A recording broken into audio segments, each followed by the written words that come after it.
এবছর আমি জীবন্ত মা লক্ষ্মীর পূজা করলাম। তো ভিডিওটা তোমরা শেষ অবধি দেখো, তারপরে তোমরা বুঝতে পারবা। তো hi friends and welcome back to my channel. তো দেখো এখানে সব কিছু সাজানো কমপ্লিট, ফল উল সব বানানো কমপ্লিট। তো এখানে দেখো মা লক্ষ্মী আর ঘটর সব গোছানো হয়ে গেছে, ফুল উল এখানে সব রেডি করা আছে। তারপর দেখো ঠাকুরমশাই যেহেতু এখনও আয় নেই, তো ঘরে বয়ে থেকে লাভ নেই। তো যেগুলো দিনের বেলা কাপড়গুলো ধুছিলাম ওগুলোই ভালো করে এখানে গুছিয়ে লইতেছে। যেগুলো উঠানে কাপড় উঠাই দেবো, আর যেগুলো রাফিউস ওগুলো এমনি আলনাতে রেখা দেবো। তো ভালো করে এগুলো গুছিয়ে লইতেছি, পুরুত মশাইরও আইবার টাইম হয়ে গেছে। তারপরে কিন্তু কাপড়গুলো গুছিয়ে আইসি আমার সোনা আমারে রেডি করুন। তোমরা এই কথাটা কেউ মানো না মানো আমি জানি না।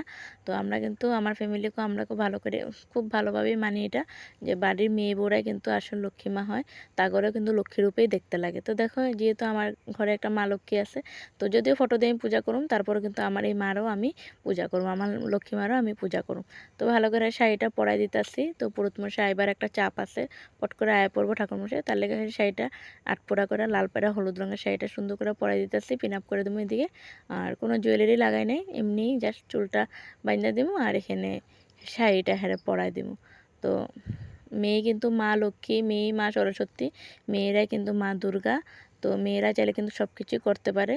তো আমার কাছে কিন্তু আমার মেয়ে আমার মা লক্ষ্মী, তার লেগে হারে চুল টুল বাইন্দা এখানে সুন্দর করে সাজাই দিছি। আর এই দেখো কীরকম লাগতেছে অবশ্যই কইবা। তো এদিকে কিন্তু কইতে কইতে ঠাকুরমশাই আয়া পড়ছে, ঠাকুরমশাই কিন্তু ঠাকুরমশাইয়ের পূজা আরম্ভ করে দিছে অলরেডি। তারপরে কিন্তু তারাও বসাই দিছি, হ্যাঁ যা যা খাইতে ভালো পায় আমি তাই দিছি। খই, লাড্ডু, নারকেল লাড্ডু, তিলের লাড্ডু, মুড়ির লাড্ডু, চিড়ার লাড্ডু, আর এসে বিস্কুট, ম্যাগি এগুলো ভালো পায়, এরা এগুলাই দিছি। তো এদিকে সত্যনারায়ণ হয়েছিল, মায়ের আরতি করতেছিল, তো হেরও আরতি উরতি করছে, হেরও পূজা উজা দিয়ে। তারপরে যেহেতু লক্ষ্মী পূজা করা হয়েছে, তার পাপা হেরে সুন্দর করে নমস্কার করতেছিল, যেহেতু মা লক্ষ্মী আজকের লেগে আমার ঘরের সবসময় আমার কাছে মা লক্ষ্মী। হ্যাঁ, তারপরে দেখো এই যে আমিও প্রণামটা করলাম, যেহেতু বাজি ফুটাইতে নেয় লক্ষ্মী পূজাতে, তার লেগে কিন্তু তারাবাতি আর কলা বোম এগুলো আনা হয়েছে। আওয়াজ করে বোম নাকি ফুটাইতে নাই, বড় মুখেতে সবসময় শুনে আইসি।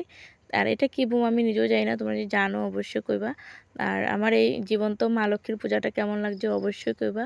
আর ভালো লাগলে লাইক কমেন্ট করবা, আর যদি কোনো ভুল ত্রুটি করে থাকি অবশ্যই ক্ষমা করো। তো দেখা হইব নেক্সট একটা কোনো ভিডিওতে। আজকের লেগে টাটা, বাই।